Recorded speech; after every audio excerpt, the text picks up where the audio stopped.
భోజన ప్రియులందరికీ నమస్కారం. పల్నాడు రుచులకి స్వాగతం. ఇంటికి ఎవరైనా గెస్టులు వచ్చినా తొందరగా అయిపోవాలి, టేస్టీగా ఉండాలి అంటే ఈ వెజ్ పులావ్ రెడీ చేయండి. చాలా చాలా టేస్టీగా ఉంటుంది. అలాగే చేసుకోవడం చాలా తేలిక. అది ఎలాగో చూసేద్దామా. ముందుగా మిక్సీ జార్లో పచ్చి కొబ్బరి ముక్కలు, అల్లం వెల్లుల్లి, ధనియాలు, యాలకులు, జాపత్రి, జీలకర్ర, చెక్క, లవంగాలు, మిరియాలు, కొంచెం గసగసాలు, అలాగే పుదీనాకు, కొత్తిమీర, టమాటా ముక్కలు కూడా వేసేసుకొని మధ్య మధ్యలో నీళ్ళు పోసుకుంటూ మెత్తగా పేస్ట్ రెడీ చేసుకోవాలి. ఇప్పుడు స్టవ్ ఆన్ చేసి గిన్నె పెట్టేసుకొని 2 టేబుల్ స్పూన్ల నూనె, 2 టేబుల్ స్పూన్ల నెయ్యి వేసుకోవాలి. నెయ్యి బాగా కాగిన తర్వాత ఒక బిర్యానీ ఆకు, అలాగే సన్నగా కట్ చేసి పెట్టుకున్న ఉల్లిపాయ ముక్కలు కూడా వేసుకొని వేయించుకోవాలి. ఇందులోనే ఒక రెమ్మ కరివేపాకు, 2-3 పచ్చిమిర్చి చీలికలు కూడా వేసుకొని ఉల్లిపాయల్ని కొంచెం మెత్తబడనివ్వాలి.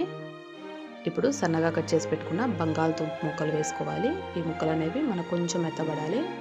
అందుకోసం దీని మీద మూత పెట్టి ఒక 2 నిమిషాలు మగ్గించుకుందాము. ఈ ముక్కలు అనేవి మనకి మెత్తగా ఉడికిపోయాయి. ఇప్పుడు ఇందులోకి సన్నగా కట్ చేసి పెట్టుకున్న క్యారెట్ ముక్కలు, అలాగే క్యాలీఫ్లవర్ కూడా వేసుకొని వేయించుకోవాలి. ఇవే కాదు, పచ్చి బఠానీ, బీన్స్, మన దగ్గర ఏ కూరగాయలు ఉంటే ఆ కూరగాయలు వేసుకోవచ్చు.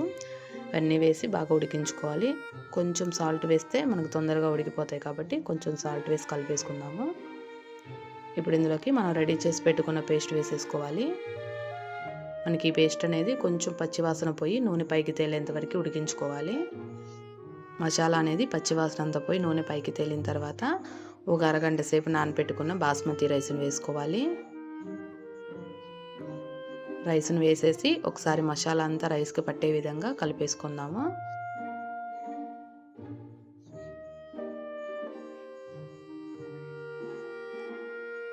ఇప్పుడు ఇందులోకి ఎసురు పోసుకుందాము. 1కి 1.5 గ్లాసుల చొప్పున ఎసురు పోసుకోవాలి. ఇలాగే ఎసురు పోసేసి ఒకసారి కలిపేసుకోవాలి. అలాగే ఇందులోకి రుచికి సరిపడా ఉప్పు కూడా వేసుకొని మళ్ళీ ఒకసారి కలిపేసుకుందాము.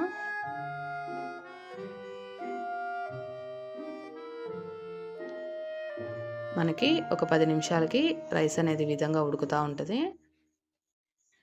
ఒక 5 నిమిషాలు ఉంచితే నీరంతా ఇనికిపోయి మనకి రైస్ అనేది ఈ విధంగా పొడి పొడిగా వచ్చేసిద్ది.